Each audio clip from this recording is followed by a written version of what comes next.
And shout out to Sterling Sharp being inducted into the National Pro Hall of Fame.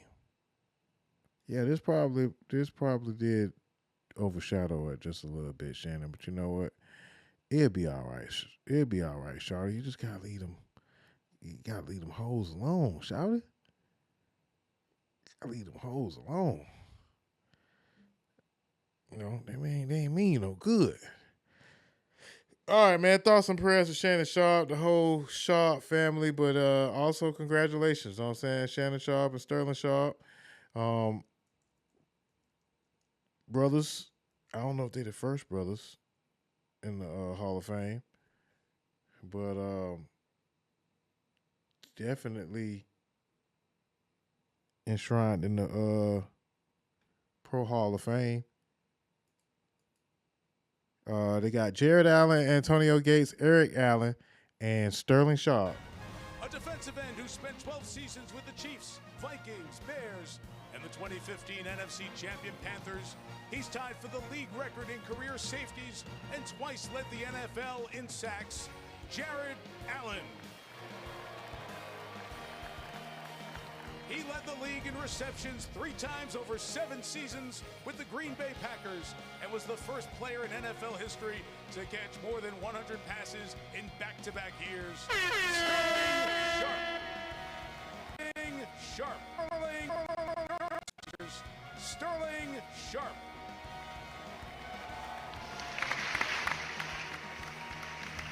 Born in San Diego, he played quarterback for 7 seasons with the Eagles, followed by 7 more years with the Saints and Raiders.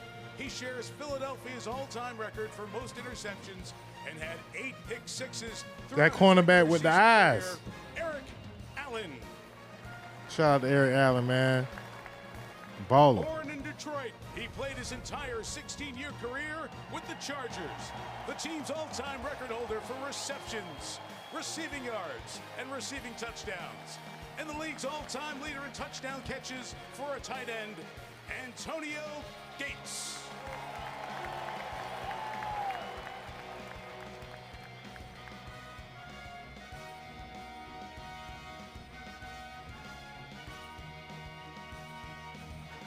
NFL fans, the Pro Football Hall of Fame enshrinement class of 2025.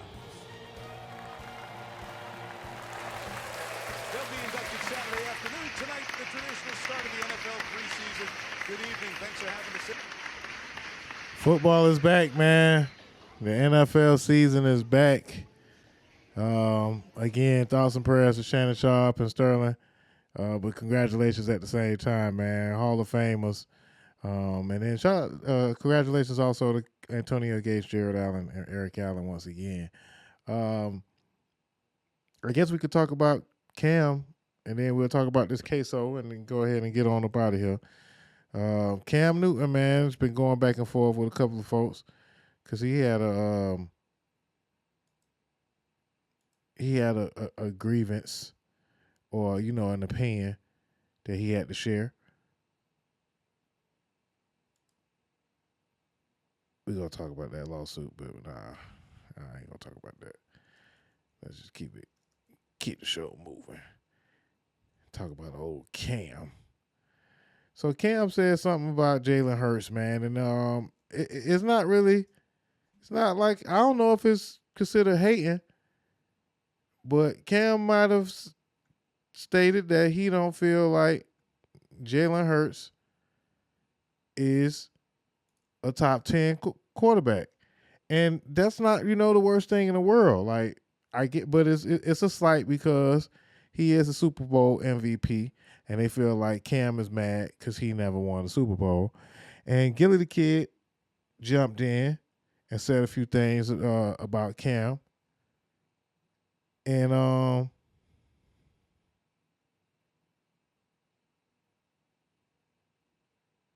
now we got us a little, situation. So that we want to attack the messenger, Ryan Clark. Okay, let's pull up your stats. He also had an issue. Ryan Clark had, a couple of folks had something to say, and so now it's everybody against Cam Newton? in the elite QB group? I think so. Does this season or Super Bowl put Jalen Hurts in the elite QB group? I think so. So which one is it? And is he okay? Is he okay to have Jalen Hurts not in his top 10? I mean, there's a lot of quarterbacks. I mean, we got Pat, we got Lamar Jackson, we got Josh Allen, we got Herbert, you know. We got the kid in Washington. Shoot. The kid in Texas. I don't even know some of these guys' names, man. There's so many fire quarterbacks, man. Aaron Rodgers, you know what I'm saying, playing for Pittsburgh. I don't know if he over Jalen Hurts. But let's hear what Shannon had to say. Everybody's going to get... Excuse me. Cam Newton had to say. And I know everybody's going to get mad at this. Cam hating on Jalen Hurts. It's hard for me to grade Jalen Hurts with the talent that he has around him. Jalen Hurts is a great quarterback. But if we're talking about what they bring to the table holistically, it's hard to judge what Jalen Hurts can do when you're throwing to a guy like A.J. Brown, Devontae Smith. When you have tight end skill set, you have a dominant defense, the best running back in the game. Download Madden and see how many stars is on the offensive side of Philly. Like you got King Henry, Zay Flowers, Mark Andrews, Isaiah Likely, those guys, that's cool. But when you're comparing, Lamar Jackson still shows you why he's an elite player. Josh Allen has to play elite in order for them to play. Lamar Jackson has to play at a high level for the Baltimore Ravens, even though that they have a dominant defense. Patrick Mahomes, he got a lot of talent. But boy, oh boy, you can't put no John Doe in Patrick Mahomes and think that they still gonna win the way they win it. I understand that. Jalen Hurts does not have to play elite for the Philadelphia Eagles to win. He's not wrong. He has to play good, but he doesn't have to play elite. We're not asking you to win the game. We're just asking you not to lose it. When you ask that question, are we winning because of you, solely because of you, or is it the resources around you? So game changer, game manager, those are the things that you have to ask yourself. And those are the metrics that I'm going off of. It's like, bro, even when the tush push, you got 5 people pushing you, bro. You got a solid group around you, dog. And the man who Jalen Hurts is, bro, I respect him. I take my hat off to him. But just because he's a great guy, that don't mean I can't critique his game. Valid. I say valid from the hat wearing, bow tie over the jersey, but still make it fashionable one. But a lot of folks had some things to say. Ryan Clark, Gillie the Kid. A couple of folks had some, issues with Cam Newton's opinion. And they comparing the two. I don't even think it's really a comparison between them two. I don't think you got to really compare them two when you bring this part up. But when people always say, hey, Cam, you're hating on Jalen Hurts. No, I don't need to hate on Jalen Hurts. And the common thing that we always hear of, I've heard in this past week is, Cam, you're just mad that Jalen has what you don't. And petty Cam keeps creeping back up to the microphone and he can say, should I go down a list of things that I have that Jalen doesn't? Not only just Jalen, a lot of other people don't have. But hear this out. And I hate that we're making a discussion point about something that he can't even speak to. Yeah. But it's so many people coming to his defense. And I respect that. But talk about the point. Don't talk about the pointer. You dig what I'm saying? I dig what you're saying. So yeah, I like that. My boy say talk about the point. Don't talk about the pointer. Boy, dropping gems on y'all. Y'all ain't with Cam, man. Y'all just want to call him a hater. So yeah, man, Gillie had some things to say. And then he got kind of personal with Gillie. Cam Newton, I seen you came at me because I said Jalen Hurts did what you couldn't do. That was win a Super Bowl. So you want to get all in your feelings. Man, shut your tight jean wearing ass up, man. All right, man. I know I'm dragging this, but I'm dragging it. But I want y'all to know the whole story. Hurts did what you couldn't do. That was win a Super Bowl. There will not be no playing with my name. Be able to fuck with Jalen Hurts. Hey, good day, Cam Newton. I seen you came at me. Hold on, wait. Let's see the first time. I seen you. First time he had.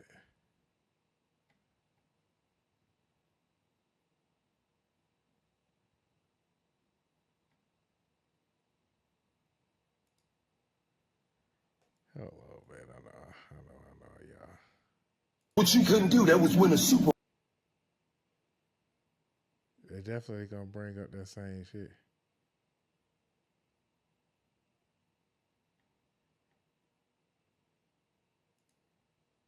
Dang, man, where the old one at?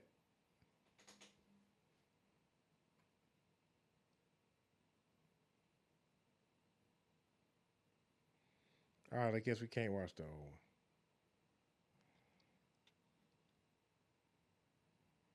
Cam Newton. Jalen Hurts did what you couldn't do. That was win a Super Bowl. There will not be no playing with my name, with my career. This is all entertainment here. Man, shut your tight jean wearing ass up, man. You had on a jersey with a bow tie, you corny ass nigga. You will never be able to fuck with Jalen Hurts, nigga. You super goofy, corny ass nigga. I know why you in your feelings, Gillie. Was it the album comment? Can you name me one Gillie the Kid album? Damn. Did you know his album was Philadelphia? That kind of struck a nerve. Where I'm from, Gillie, we stab and we twist.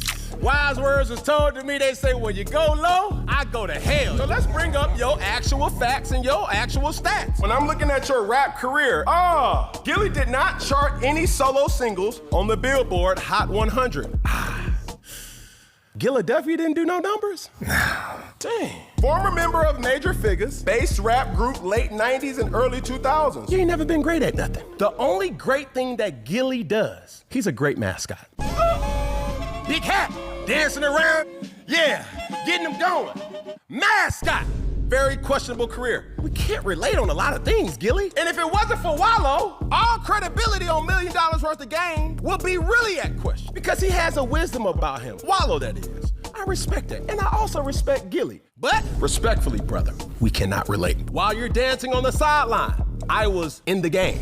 Please understand, when I said your name, most people didn't know who you were. They said, who, Gillie? Who is that?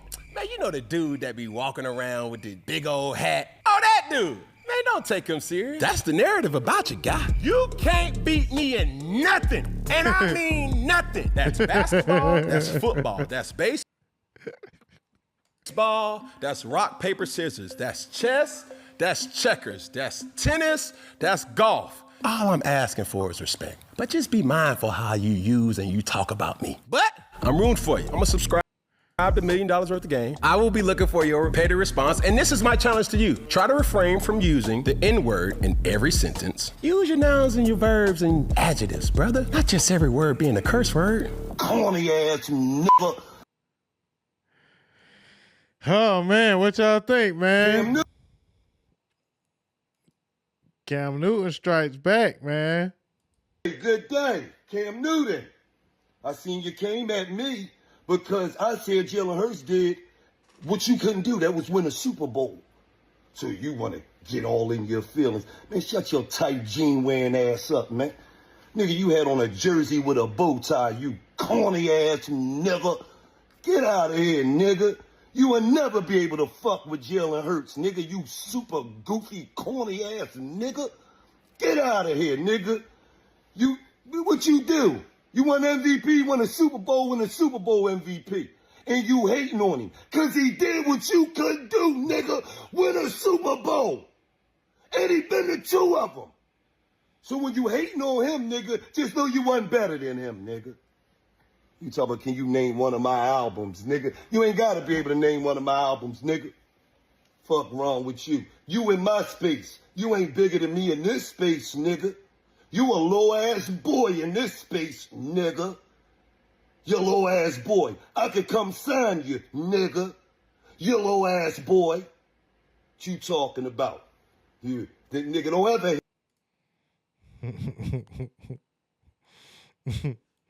My bad, y'all. I got kind of lost in the sauce.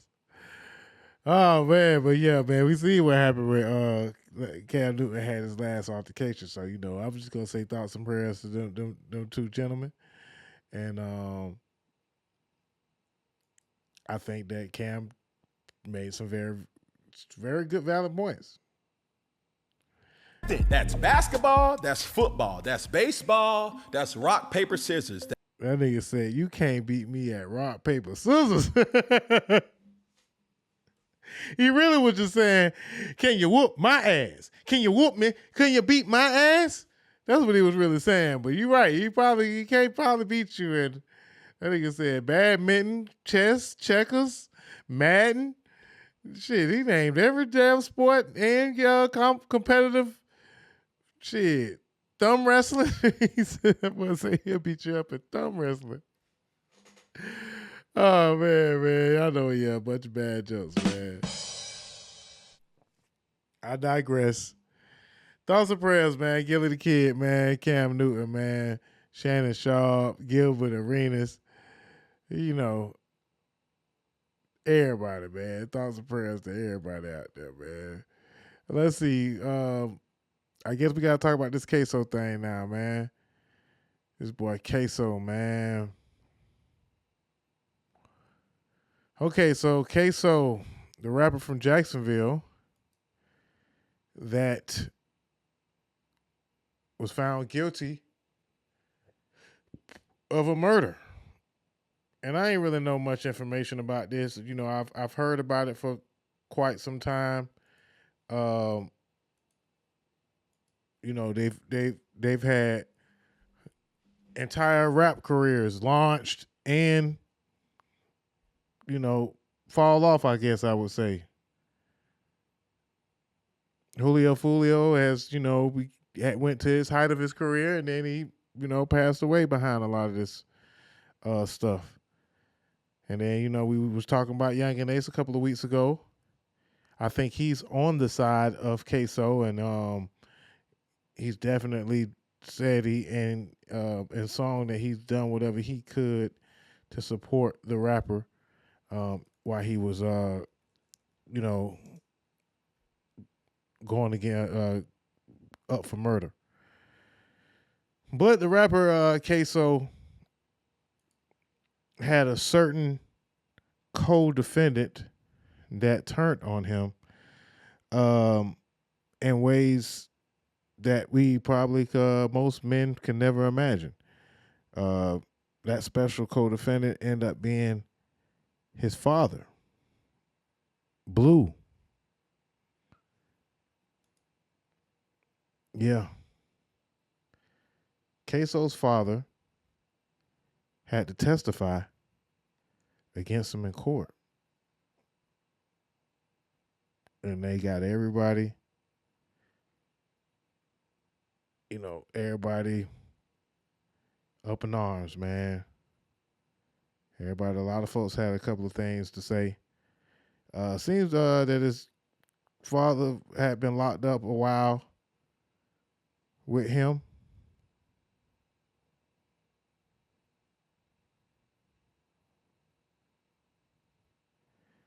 So where do we start, man? Do y'all know what I'm saying? Do y'all know where this whole situation starts?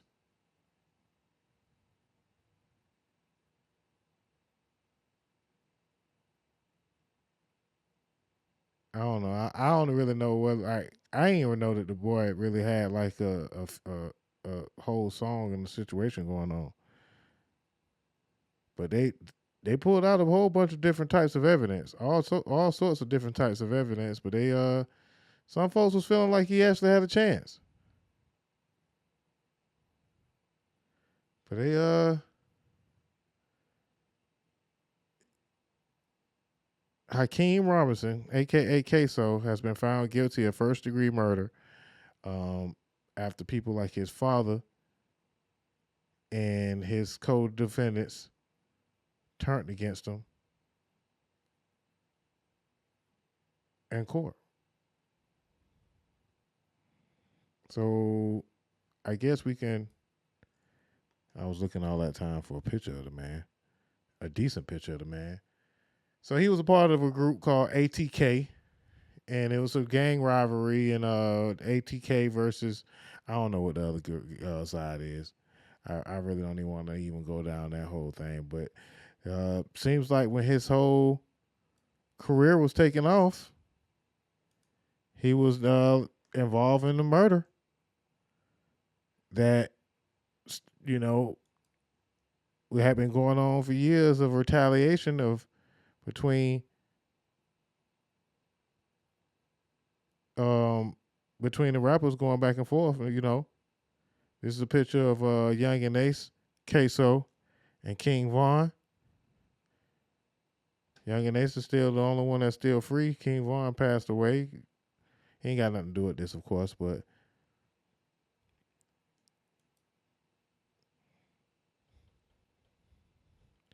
shit's crazy out here, man. So let's see, man. Maybe I could find a quick little synopsis, quick little breakdown, so y'all can know what's going on, man. Everybody say Ksoo Daddy a bitch. Your boy 42 Doug has something to say about it. Say, what the fuck you gonna do in the next 15?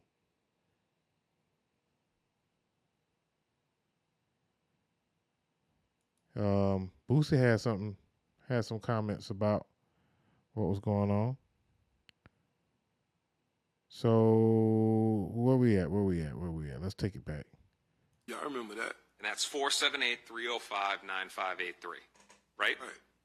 Now that phone's under your dead friend's name, Daryl Watts, right? Right. You paid for that phone, right? Correct. And in December, you paid something like $1,000 that you owed on that phone and others. Right. So whoever it is that had that phone, the shooter, you supplied it to him. Oh, I didn't know the shooter had the phone. I didn't know. I mean. So, Daryl Watts was your best friend, right? Yeah. He was murdered. Yeah. To this day, you are not cleared as a suspect in that case.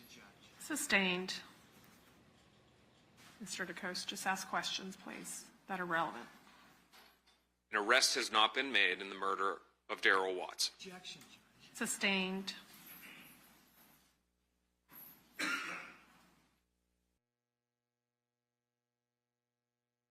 I'm trying to break you down in that courtroom. Not even try. They will break you down if you let them. So I had somebody that really broke down this case. I think I'm gonna go ahead and take it back, just in case a lot of y'all really is lost. I never knew how women argued, but after 20 years, because I was lost.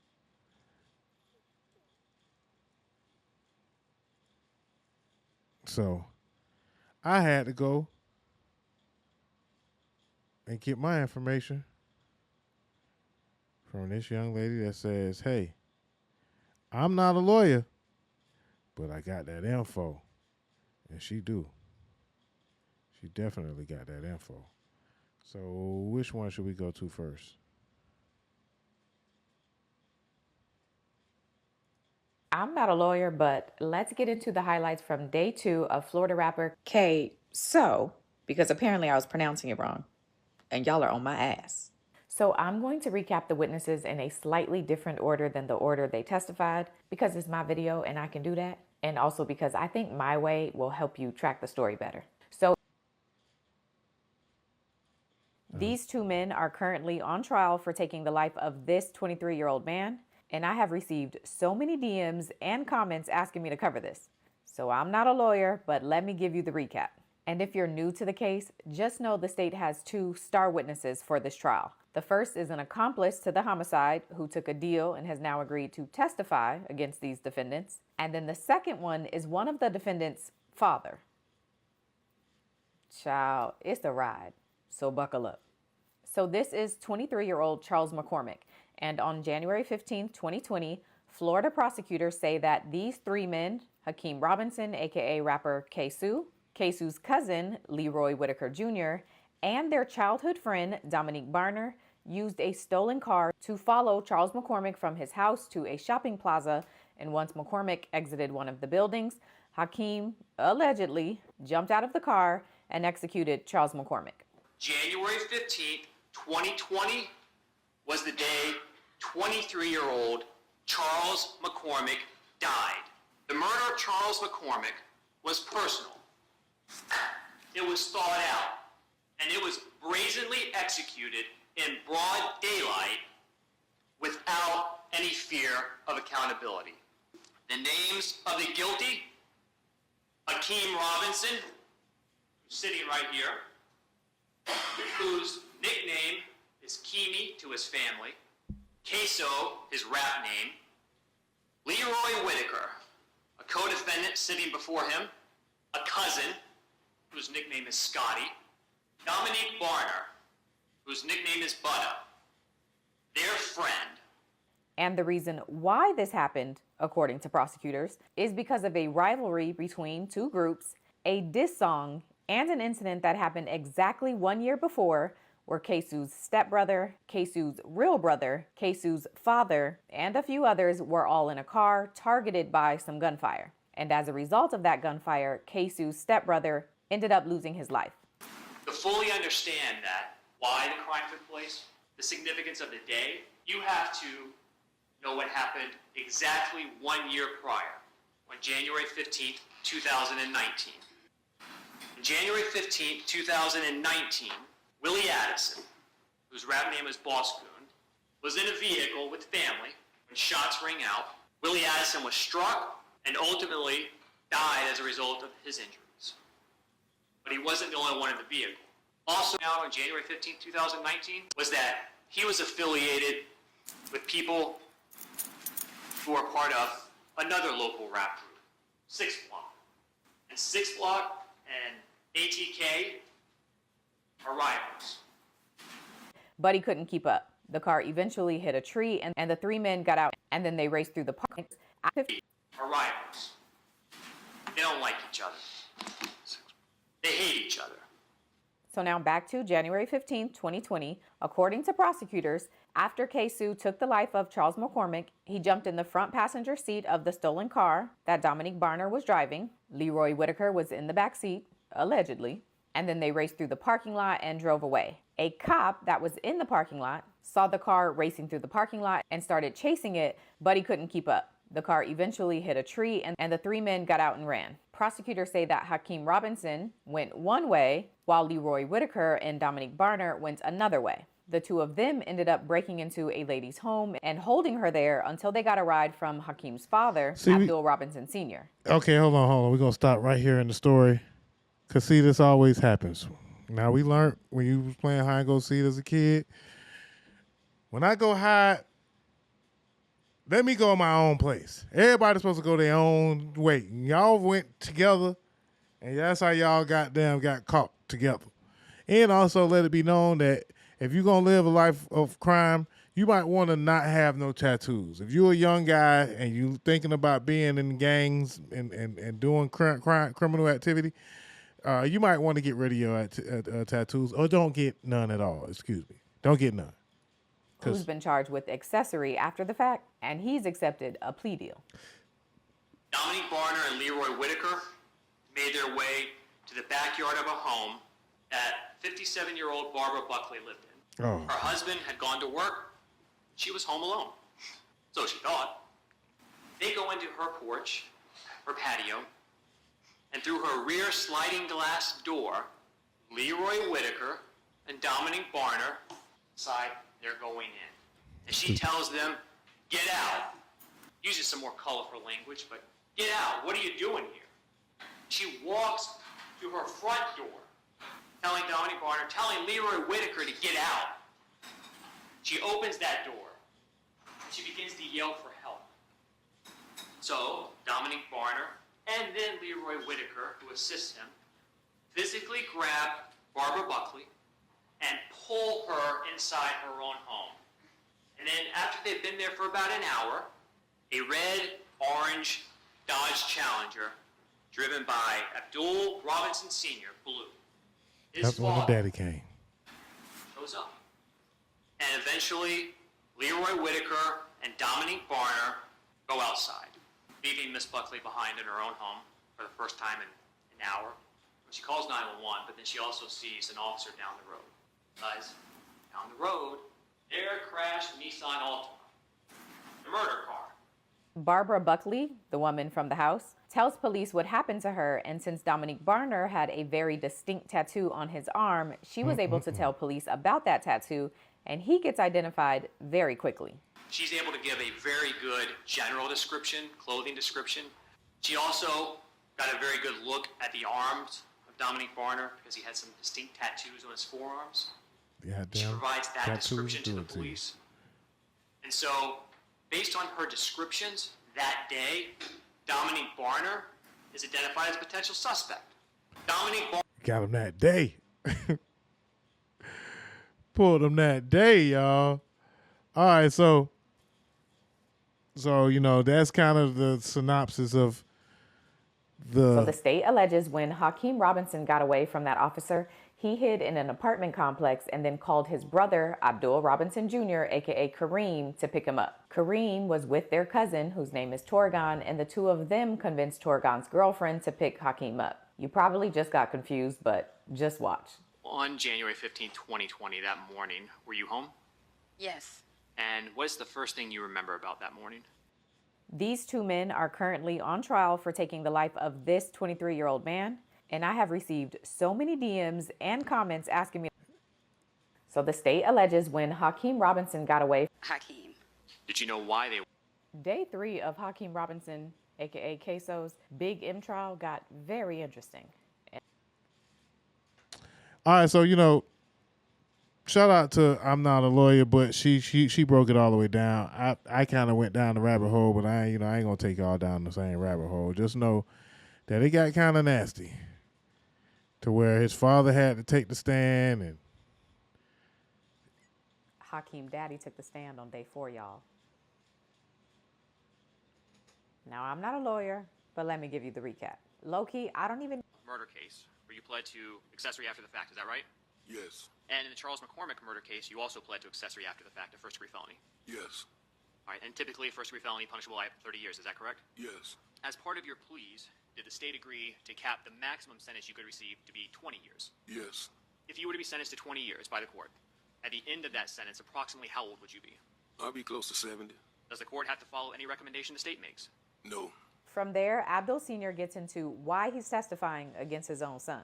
Now, sitting here today, you realize that you are testifying against not only co-defendants, but family members. Yes. Why are you doing that? I have a number of reasons. I got some health issues. I got 2 6-year-olds and an 8-year-old daughter. Oh, so forget the older kids? And but my 8-year-old daughter asked me when I'm gonna come take her to the daddy-daughter dance. And she asked me over each year when I'm gonna come take her there, and I keep letting her down. Then my 6-year-old son, when he asked me if I'm gonna come to his football games, come take him fishing. My other 6-year-old, he asked me when I'm gonna come see him. He begging me, please come see me, daddy. He wanna teach me how to play the game, but he don't know where I'm at. You know, things like that. My health issues. I have diabetic. I'm diabetic. I'm on high blood pressure. I suffer from congestive heart failure. I just found out June 25th that my kidneys is failing rapidly. Has becoming a witness in this case negatively impacted your relationship with your entire family? Well, I really don't have no more relationship with my family, besides one person. So a part of your family completely cut you out? Yeah. When people know that you're cooperating, does that make it easier or harder for you when you're incarcerated? Well, it make it harder for me. What about when you get out? Extremely harder. Cooperating in this case, something that is easy for you to do. No, this is the most hardest decision I've ever had to make in my life. Deep. The prosecutor then has Abdul Sr. retell the story of what happened exactly 1 year before the death of Charles McCormick. If you recall, that's the day that Abdul Robinson Sr., Abdul Robinson Jr., and Abdul Sr.'s stepson, Willie Addison, as well as some others, were victims of some gunfire while they were in a car, and as a result of that gunfire, Willie Addison lost his life. The day that Charles McCormick was murdered, on January 15, 2020, does that specific day hold any significance for you and your family? It's the date that my son got killed, Willie Addison. When Willie Addison was shot, was anyone else inside the vehicle hurt as well? Everybody. Including you? Yes. I drove to the hospital, and as I was driving, I could, hear Willie making this guggling noise, and I hold his hand while I was driving, because I didn't want him to die. Feel like he died alone. So you got this man who loses a son to this gang violence, to the young black man, a black man who also been involved in murders and gang violence, has a lot of kids, has to be there for a lot of folks, and he loses one of his kids to gang violence, and on the very first anniversary of that, one of his other sons is involved in a shooting and kills, I guess, the person who did it. I guess they got the retaliation going, or, now he's convicted. But then he has to come back and take the stand against his own son. I drove to Memorial Hospital, and when we got to the hospital, I got everybody out the car while I was shot and helped everybody get, inside the hospital, because it was like people at the hospital really didn't want to help us. Where were you shot? In the back. Where was Abdul Jr. shot? In the head. What about your nephew? You said Sammy? Well, he got shot about 7 times. He's paralyzed right now. And Torgon was shot? Yes. Now, Hakeem Robinson was not in the vehicle when the shooting happened, correct? No. How was he affected mentally by Abdul Jr. and his family members being hurt? I mean, he was angry about it. I mean, we was all angry about it. Now, at this point, Abdul Robinson Sr. testifies about what happened when he was called on January 15, 2020. Turning your attention back specifically to January 15, 2020, did you get asked for help that day? Well, I was asked to give somebody a ride, give Scotty a ride. And who asked you specifically?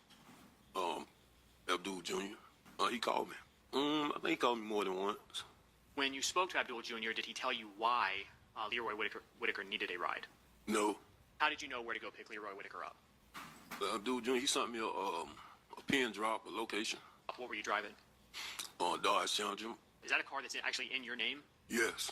Prior to picking Leroy Whitaker up that day, did you ever speak to him on the phone? Called him, and I think the location thing took me past the location, and I called him, asked him where he was at, and he told me what house he was in. It was a car in the yard, a certain car. I can't remember what the car was though.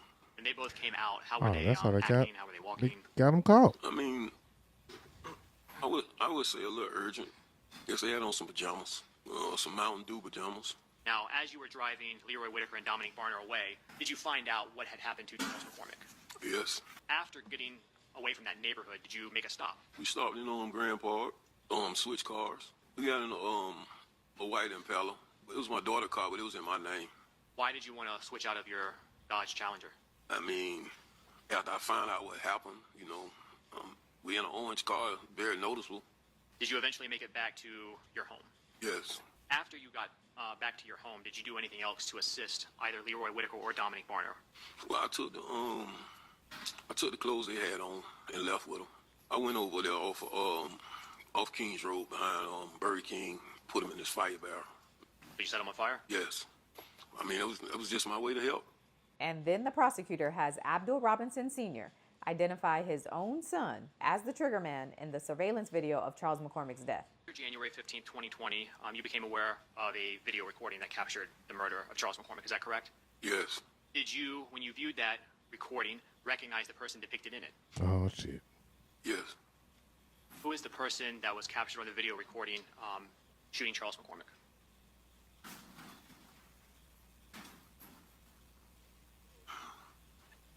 My son.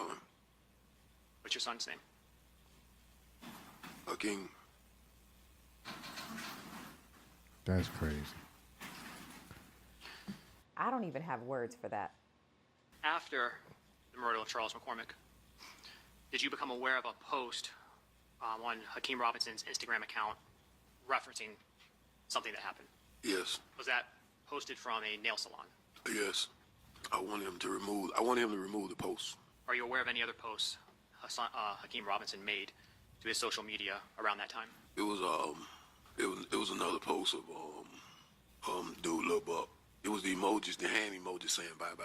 Quick context for what was just said is that according to prosecutors, a couple days after Charles McCormick's death, Hakeem Robinson made a post on his Instagram that said, "Kill an N-word and go get my toes done." And the picture for the post was of his feet at the nail salon. And then the second picture was actually of Charles McCormick, and the caption had hand emojis waving by. And with that, Abdul Robinson Sr. gives his final words for his direct examination. Though some people may not believe it, even though you sat here and testified here today, do you still love your family? Yes. Is this easy for you to do? No, this is the hardest thing I've ever had to do in my life. Judge, I don't have any further questions. Now on to cross by Leroy Whitaker's attorney. You love your family, Mr. Robinson. That's what we just heard, right? Yes. I guess you love yourself. Of course. Self-love first, right? Over your children. That's the law of nature. Love yourself first. Given the context of this whole situation, saying that out loud is wild. It's You're crazy. cooperating in this case, correct, sir? Correct. This is not your first cooperation, is it? No, You've somewhat made a career out of it, have you not? I wouldn't say career. Well, you first testified against an officer. Testified against Officer Eric Sinclair back in 1999. Wait, is testifying against an officer considered cooperating? No, I didn't. Came forward with information. Yeah. The officer Snitching on the evidently officer. didn't take Congratulations. the job, correct? Correct. But your cooperation, your testifying to the federal government caused him to enter a plea, right? I'm not going to agree with that. Okay. Well, what you probably will agree with Every time she changes her voice to that, it makes me laugh. is that your sentence was dramatically reduced, right? Yeah. What you were facing back in 1999, you could have gotten up to life imprisonment, and it was reduced to 10 years. That boy been working for his whole Substantial career. reduction? My time was reduced to 22 years. How much did you serve? About 10 years and 3 months, 4 months. So from life to an ultimate actual serving sentence of about 10 years. Guess what? It was a law change, and that's how my time got reduced again.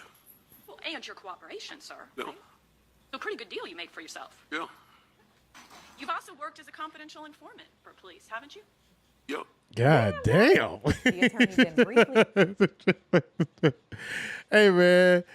Y'all go check out I'm Not a Lawyer, but on the whole Ksoo trial recap, man, she did an excellent job. We got about 7 different videos. It's like a saga.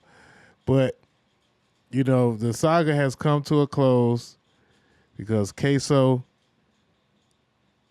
rapper who was once, you know, had a promising future, has been found guilty in the court of law for first-degree murder. 3601B, Division CRE. State of Florida versus Hakeem Robinson. Verdict as to count 1. We, the jury, found the defendant guilty of first-degree murder as charged in the indictment. So say we all. Done, Jacksonville, Duval County, Florida. Signed by the foreperson on July 31st, 2025. Does counsel for either the state or defense desire the jury to be polled? Yes, Your Honor. All right, Madam Clerk, if you can please poll each juror. Juror 1, is this your true and correct verdict? Juror 2, is this your true and correct verdict? Juror 3, is this your true and correct verdict? Yes. Juror 4, is this your true and correct verdict? Yes. Juror 5, is this your true and correct verdict? Yes. Juror 6, is this your true and correct verdict? Yes. Juror 7, is this your true and correct verdict? Juror 8, is this your true and correct verdict? Yes. Juror 9, is this your true and correct verdict? Juror 10, verdict. Juror 12, is this your true and correct verdict? Thank you. All right, ladies and gentlemen, I wish to thank you for your time and your... Thank you for your time. And now you are free to go. Well, I'll be damned. That is my time. On Missler, that is. And I guess that we did drag this out quite a bit, but hey, man, it was a lot that we had to talk about, man. I had to find out all about this Ksoo situation and his dad, testifying against him. Rappers had, comments to say about this situation. Oh, Boosie had the best comment to say about this. The whole You would do thing. 30 years over your child. If they convict me, yes. If we don't talk, they what? What the fuck? Make them do their job. If we fucked up, we fucked up. God gonna make us pay for our sins. You make these people do their fucking job. You don't bend over and get fucked by these people. You make these people do their job. That's why they get hired. You don't do their job for them against your son. It doesn't go like that. I don't give a damn. They're laughing at you over beer and shots right now. We're making that motherfucker turn on his own seed. He's turning on his own boy. Then they're gonna kill his ass when he go back there and we let him out. You know what we're gonna do? We're gonna make him testify and let his ass out after and give him credit for time served and let Ksoo boy smoke his ass. 2 birds and 1 stone.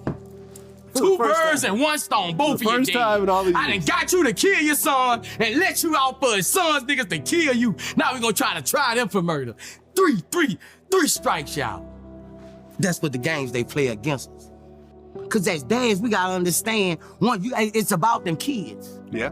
And once you're 40, 50, 60 years, nigga, you done live your life. You done live your life. Try to save them and your grandkids, nigga. You gotta think about you done live 50 years. What the fuck you gonna do in the next 15? Would you rather live the next 15 hated by everybody or loved and coming being seen in prison by your whole family? You gotta think of his choices you gotta make. And he told a bitch choice. Fuck my grandkids, fuck my son, fuck everybody. Man. We don't talk, they what? What the fuck? Make them do their job. If we fucked up, we fucked up. God gonna make us pay for our sins. Y'all know goddamn Boosie mean business when the white stuff start coming on the side of Boosie's mouth. He get real passionate when he talk. When the white stuff start coming out the side of Boosie's mouth, he get real serious. And he was, y'all know he's very passionate, especially in topics that have to do with prison and snitching and stuff like that. Boosie. Thoughts and prayers, man, to everybody involved, man. I can't believe I seen so many people online still feeling like Ksoo was going to get out. I mean, there was a big flaw in the case because Ksoo must have gained a lot of weight.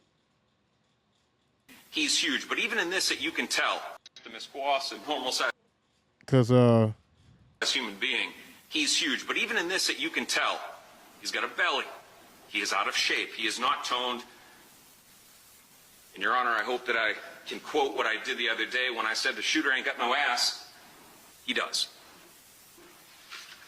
The Miss I'm sorry. He said the shooter ain't got no ass. He does. I mean, it was a slim guy. The video did have a slim guy. The guy looked very, very slim Jimish in the video. And then when the breakdown came along, I'm not a lawyer, but breakdown came along and he looked kind of slim. That's all I'm saying. These 2 men are currently on trial for taking meat on his bones. His attorney focuses on how inconsistent the eyewitnesses have described the build of the trigger man and how they say the video doesn't appear to match Ksoo's build. In order to try and prove their case, they're going to ask you to do something that I've never seen before. They're going to ask you to not believe your eyes. Who is the shooter? Members of the jury, that is the shooter. That is a still shot from the video that you will be presented with this during the course of this trial. And what these prosecutors are going to ask you to do is to find that Hakeem Robinson, who's clearly well above 6 feet tall and a heavier set person, and was like that 5 years ago, is that person. They are going to ask you to ignore the descriptions given by each and every person that saw the shooter live. These witnesses, each and every one of them, are going to give you a description somewhere between 5'5" and 5'11". The other description they're going to give you, each of these witnesses that saw this person: slim, slender, thinner.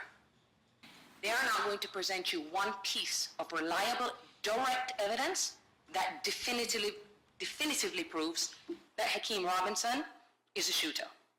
It's just going to be based on the lies of the people who actually committed this murder.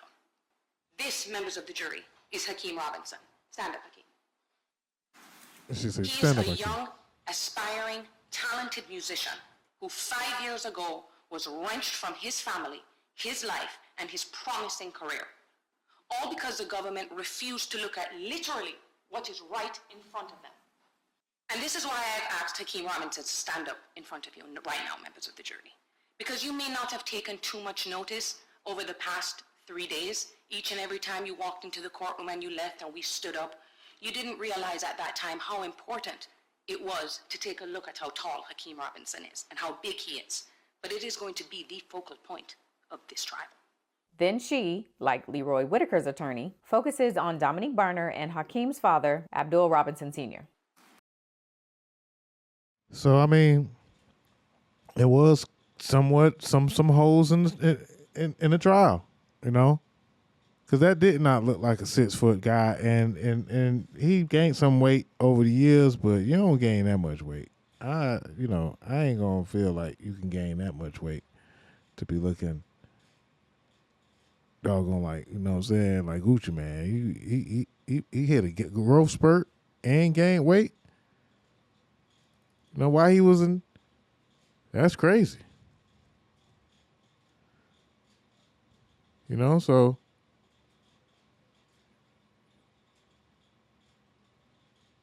that boy say he was ready to get the hell out of Jacksonville. That's for sure.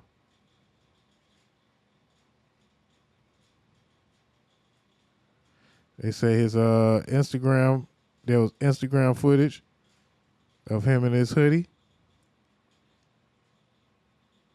They said this hoodie right here, man, y'all gotta stay off this Instagram, man. Y'all gotta be smarter, man.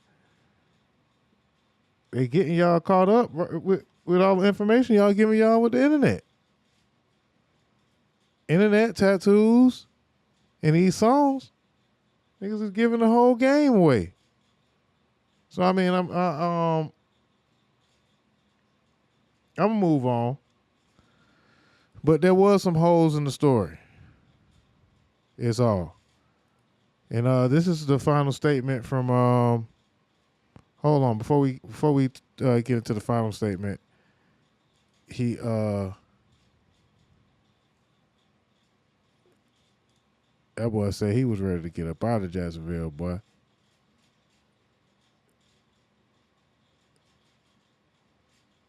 That boy say, man.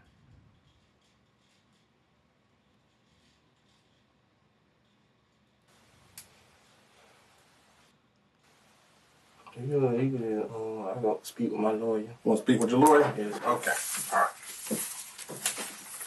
He did not look It's going to be a bit. We're going to be out there doing some paperwork. You do have a warrant for your arrest. We have a warrant for your arrest for murder today. What? Yes. For what? You want your lawyer, so I can't tell you no more, but you'll be in trouble. What the hell? You know what that is? No, sir. You don't know what that is? Debbie ring a bell to you? Yeah, I got to speak with my lawyer. Want to speak with your lawyer? Yes. Okay. All right. It's going to be a bit. We're going to be out there doing some paperwork. You do have a warrant for your arrest. We have a warrant for your arrest for murder today. What? Yes. For what? You want your lawyer, so I can't tell you no more, but you'll be in trouble. What the hell? Damn, bro. Man, what the fuck? I'm aggravated, bro. I'm aggravated, dog. There's no way in the world. It's no way. No way in the world. It's no way in the world. Fuck no. There's no way in the world, dog. It's no way in the world, dog. There's no way in the world, but I can't. They gonna do what they wanna do. There's no way in the world, dog. Jacksonville evil as hell. Goddamn Jacksonville, dog. Aggravating. Jacksonville, dog. They done made up some more bullshit. Hate Jacksonville, dog. Jacksonville, aggravating. Fuck. Jacksonville, dog. It was. I don't want to laugh, man, because he's tired of Jacksonville, dog. As soon as I get out, dog, I'll never come back to this shit again. Can't wait, dog. I ain't never coming back here. Hope they don't lose it out there, man. Hope they keep their head on. Everybody pray for me. Man, y'all need to take me back to my cell, man. Stop being aggravated. Motherfucker just be putting on, dog. Aggravating me for. Aggravating, bro. Aggravating. Aggravating, bro. That's kind of interesting though, man, because I mean he does look a little thinner, but he looks tall. His dreads, they don't look like the same. I don't know. I can see how some folks felt like there was a chance for him to actually beat this case. Stop being aggravating. Motherfucker just be putting on, dog. Aggravating me for. The boy was almost out of there, man. These boys supposed to be living a good life. So he said I had an all-white 12 jurors with 3 white state attorneys with all-white judge in an all-white courtroom with all-white judges on the wall. Every black person that I could pick on my jury was struck by the state. I just showed the whole world how Jacksonville, Florida is corrupt. Damn. He said, I just showed the whole world how Jacksonville is corrupt and my lawyers prove I was innocent. God got the last say so. So, Ksoo say that God got the last say so. Thoughts and prayers, man.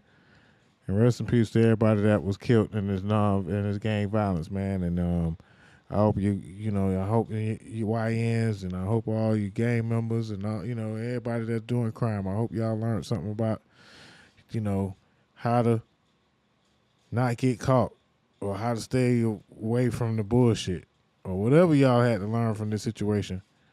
'Cause you got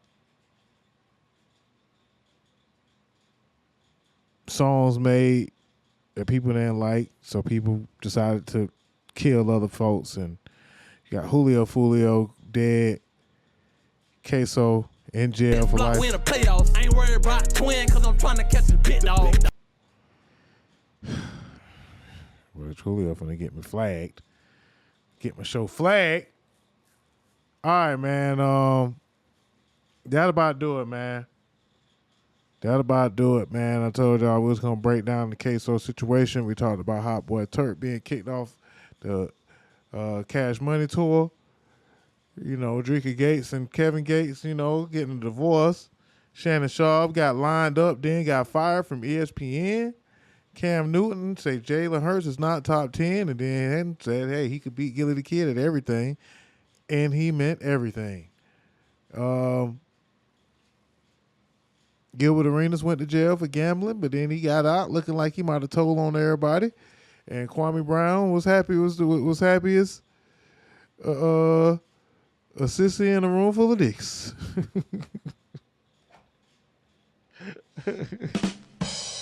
I know.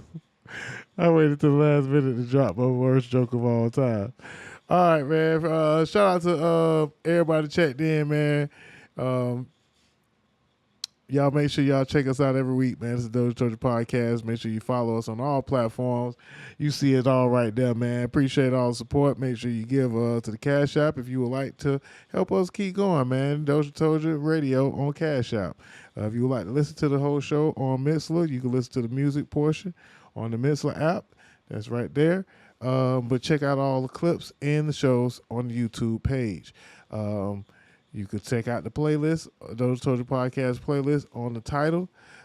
Just go anywhere you at and just search DozhaToldya. It will show up. DozhaToldya. I'm Dame Doja. This is the DozhaToldya Podcast. We on 155 episodes, you dig. We didn't talk about Clarissa. Shout out to Clarissa Shields, who won yet another title. And she defended her title, that is. Clarissa, you are a champion. She happy as hell. Everybody got something to say about her and her relationship with Papoose. But they can say what they want to say, but they ain't gonna say it to her face, because she probably could beat a lot of niggas up too. But, man, shout out to Papoose, man, and Clarissa Shields. They got plans on they got future baby plans. They just happy. One of my siblings a car. Really? By my mama's house. And, they've been through a lot.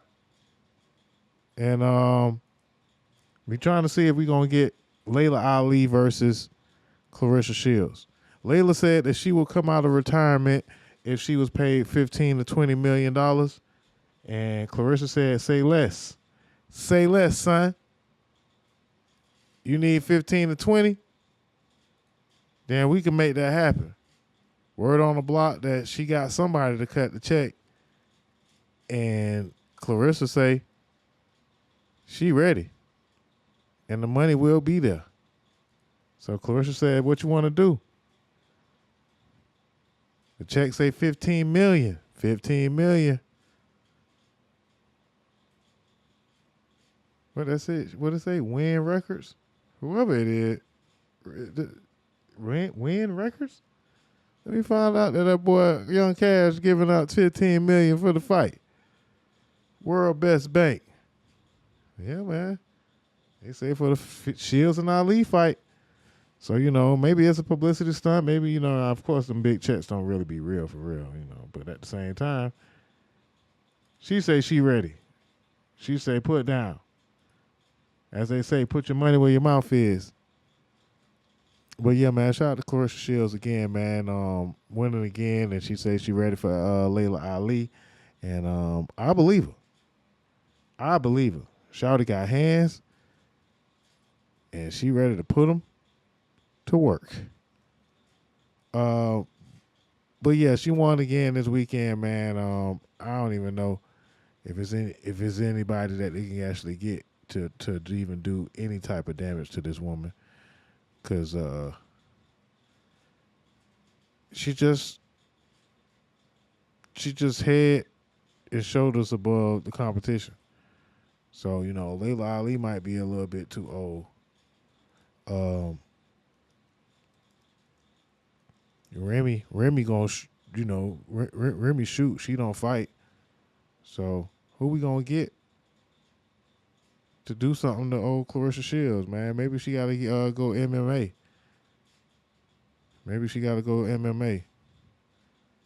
But she damn sure ain't playing around.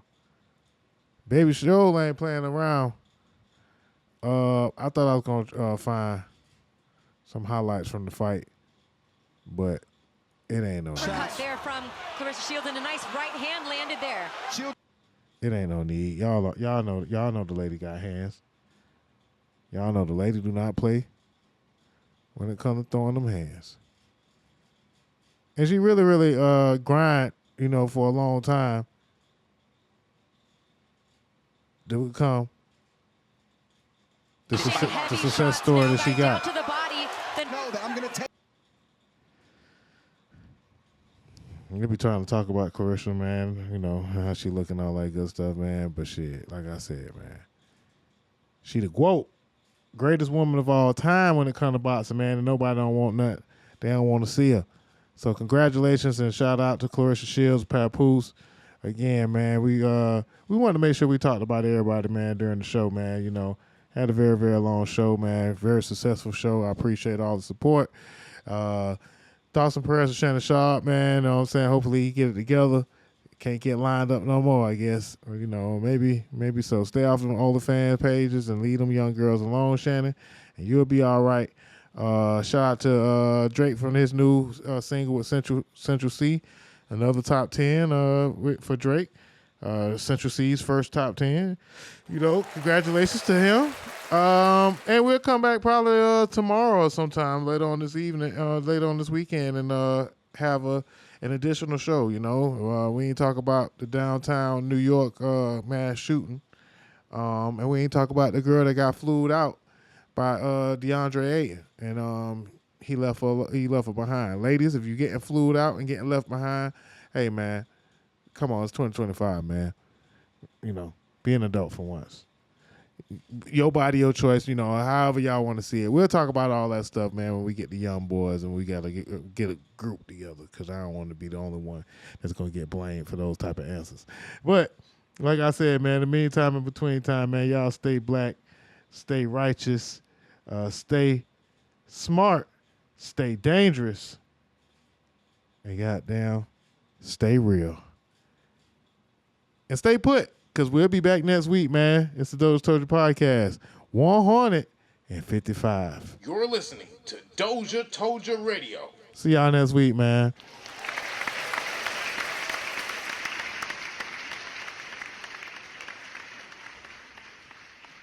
What's up, y'all? It's your boy Dame Dozha. If you're looking to get your interview done or be a guest host on our podcast, hit us up at DozhaToldya@gmail.com. Bump what you heard. Remember who told you? It's DozhaToldya.